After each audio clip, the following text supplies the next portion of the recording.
Suite à la proclamation par le Conseil constitutionnel des résultats définitifs des élections législatives et locales du 29 décembre 2024, le président Mohamed Idriss Déby a sur sa page Facebook félicité les nouveaux élus politiques et aux candidats déchus, il leur exhorte à redoubler d'efforts pour leur quête. Aussi, aux institutions en charge des élections, notamment l'ANGE, le Conseil constitutionnel et la Cour suprême, le maréchal leur félicite pour l'accomplissement de leur mission. Vous avez été au cœur d'un processus électoral transparent et crédible, contribuant ainsi à renforcer la confiance de nos concitoyens dans nos institutions démocratiques, a-t-il précisé. Dans un contexte marqué par les violences faites aux femmes et aux filles, le gouvernement tchadien a adopté ce 21 janvier 2025 l'ordonnance numéro 003/PR/2025.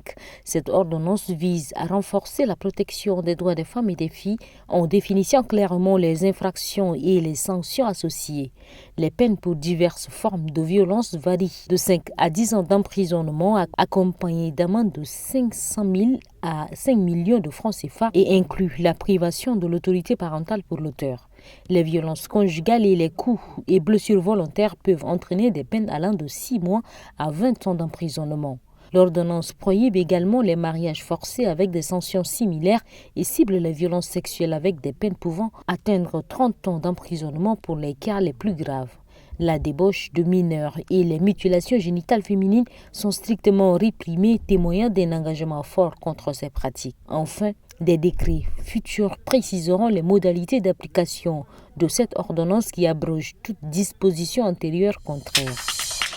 Ce 21 janvier 2025, le Premier ministre, l'ambassadeur Alamaya Linan, a présidé une réunion sur l'avancement du projet présidentiel concernant la communication, les nouvelles technologies et l'économie numérique. Il a souligné l'importance d'identifier les défis pour dynamiser l'économie, notamment l'amélioration des services de télécommunications et la modernisation de la société Sotel Tchad.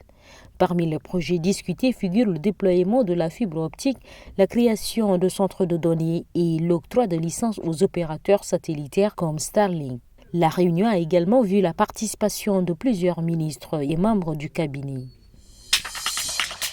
La Confédération africaine de football a annoncé ce 21 janvier 2025 l'exclusion du Congo-Brazzaville de la prochaine édition du championnat d'Afrique des Nations 2025, prévu en août en Afrique de l'Est, organisé par le Kenya, la Tanzanie et l'Ouganda.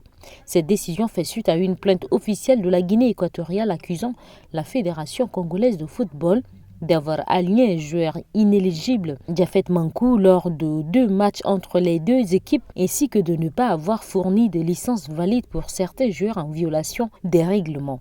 La commission disciplinaire de la CAF a donc annulé les résultats des 2 rencontres, infligeant une défaite de 3-0 au Congo pour chaque match, imposé une amende de $10 000 à la FECOFOOT et exclut définitivement le Congo du CHAN 2025.